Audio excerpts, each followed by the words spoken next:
Good evening.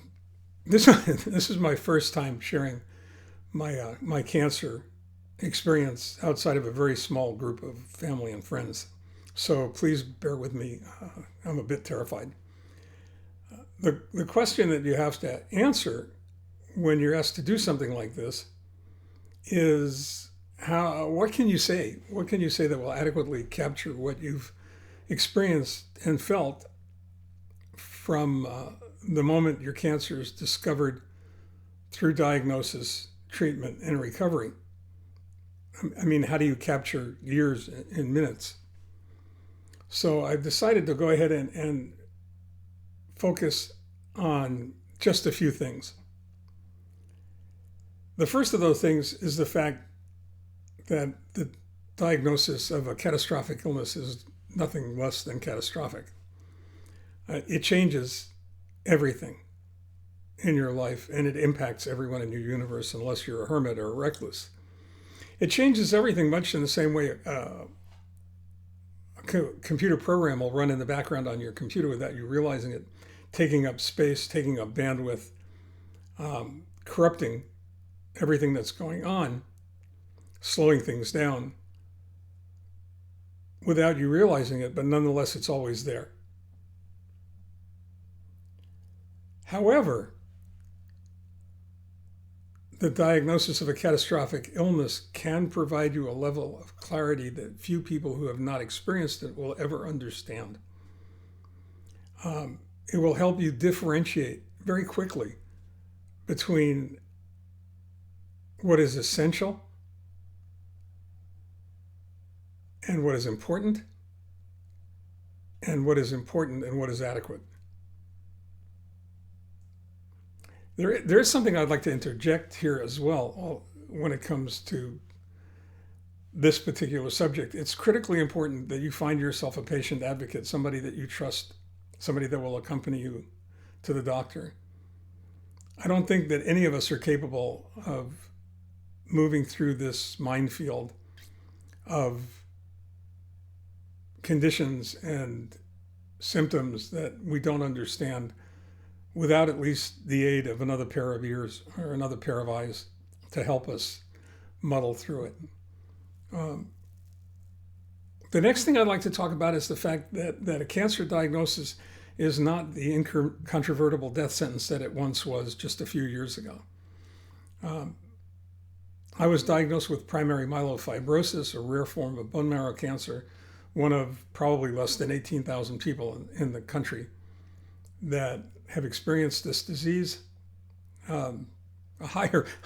Naturally a higher number of Eastern European Jews, statistically. And when I was diagnosed on February 14th, 2014, at 4 o'clock in the afternoon, those kinds of things you don't forget. I was told to go home and get my house in order. The disease was chronic, untreatable, and incurable.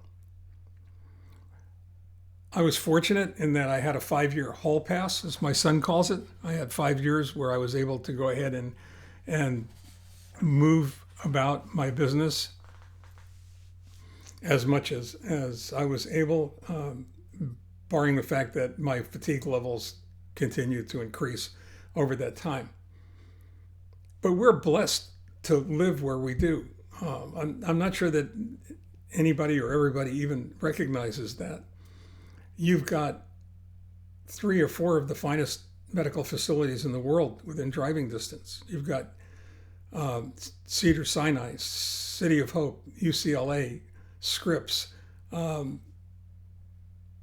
with the finest doctors and the finest research facilities at your disposal. Now, when I was diagnosed, my doctor, Dr. Sharia Ashuri, here in Westlake Village, who is one of the finest physicians and certainly one of the finest human beings I've ever had the privilege to know, told me to pick 2 other doctors, specialists in primary myelofibrosis, because he could see what was coming.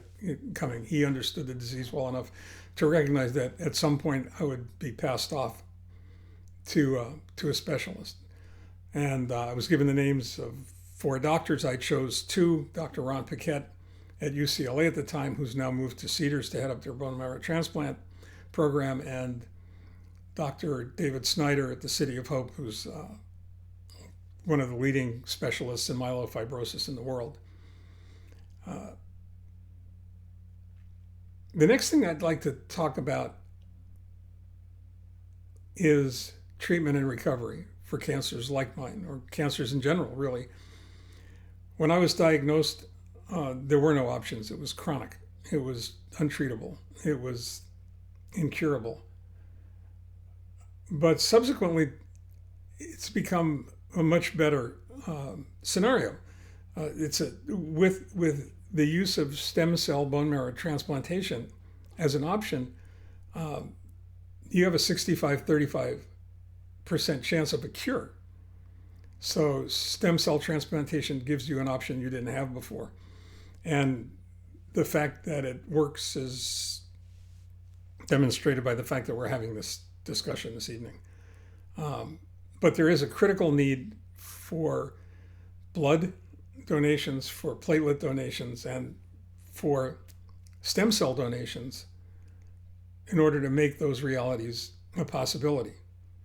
So I would feel like I missed an opportunity if I didn't really urge everyone to consider donating blood, donating platelets, particularly platelets. They save lives every day. And certainly consider being a stem cell donor if you can. It's not as painful. It's not painful. It's not as painful as it once was. It's not as difficult as it once was. It's not accomplished by surgery. It can be accomplished, a different way. And the doctor's far more qualified to explain that than I am. In my case, I went through an organization called Be the Match, and they were successful, so I highly recommend it. And a non-related donor, was found with a 12-point HLA, human leukocyte antigen match, which is unheard of. It's really spectacular. A 10-point match is incredible. Anything somewhat less than that is acceptable.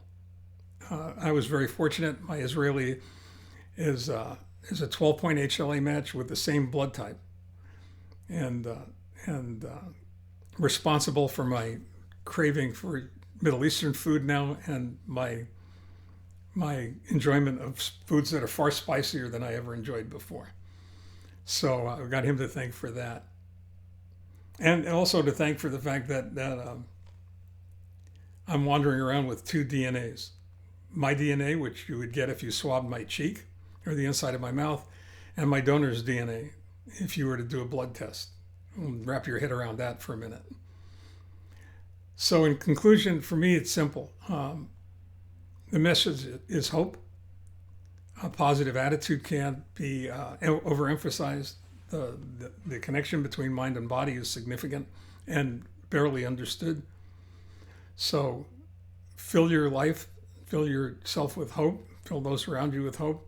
That's in the City of Hope for me, a place where science and soul and miracles happen every day. And find a doctor that you can trust, a doctor that you can communicate with, a doctor who's willing to communicate with you. Find a place, a facility that has the resources you're going to need to fight the fight you're going to fight. Find your community. They're critically important. They will give you strength when you don't have any, and keep you fighting forward when you really need to, and then find the strength to go ahead and make it all happen. So thank you for this opportunity.